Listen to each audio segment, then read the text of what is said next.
بسم الله، الله أكبر ولله الحمد. اللهم إيمانا بك وتصديقا بكتابك ووفاء بعهدك وتبعا لسنة نبيك محمد صلى الله عليه وسلم. يا الله، يا ولي العافية وخالق العافية ورازق العافية والمنعم بالعافية والمتفصل بالعافية علي وعلى جميع خلقك يا رحمن الدنيا والآخرة ورحيمهما، صل على محمد وآل محمد وارزقنا العافية وتمام العافية وشكر العافية في الدنيا والآخرة يا أرحم الراحمين.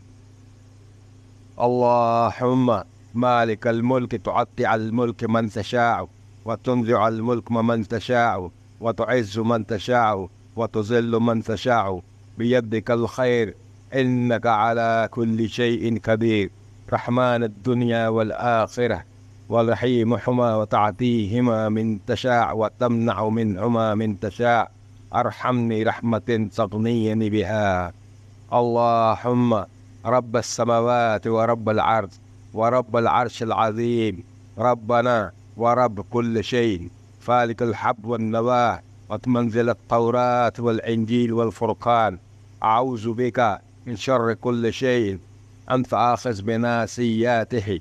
اللهم أنت الأول فليس قبلك شيء، وأنت الآخر فليس بعدك شيء، وأنت الظاهر فليس فوقك شيء، وأنت الباطن فليس دونك شيء.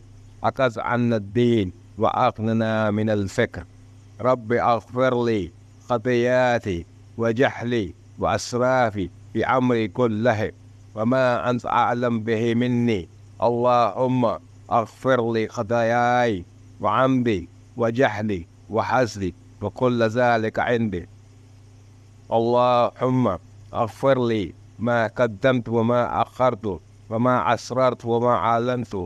أنت المقدم وأنت المؤخر وأنت على كل شيء قدير، داعما وعبدا لا إله إلا الله. ربنا تقبل منا إنك أنت السميع العليم. ربنا لا تؤاخذنا إن نسينا أو أخطأنا. ربنا ولا تحمل علينا أسرا كما حملته على الذين من قبلنا. ربنا ولا تحملنا ما لا طاقة لنا به، واعف عنا واغفر لنا وارحمنا، أنت مولانا فانصرنا على القوم الكافرين. ربنا لا تزع قلوبنا بعد إذ هديتنا وهب لنا من لدنك رحمة إنك أنت الوهاب. رب اجعلني مقيم الصلاة ومن ذريتي، ربنا وتقبل دعاء. ربنا اغفر لي ولوالدي وللمؤمنين يوم يقوم الحساب. اللهم أصلح لي ديني الذي هو عصمة أمري، وأصلح لي دنياي التي فيها معاشي، وأصلح لي آخرتي التي فيها معادي، وأجعل الحياة زيادة لي في كل خير، وأجعل الموت راحة لي من كل شر. أعوذ بالله من جحد البلاء ودرك الشقاء وسوء القضاء والشماتة الأعداء.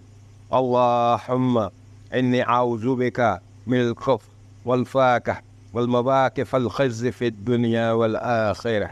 ربنا آتنا في الدنيا حسنة وفي الآخرات حسنة وقنا عذاب النار.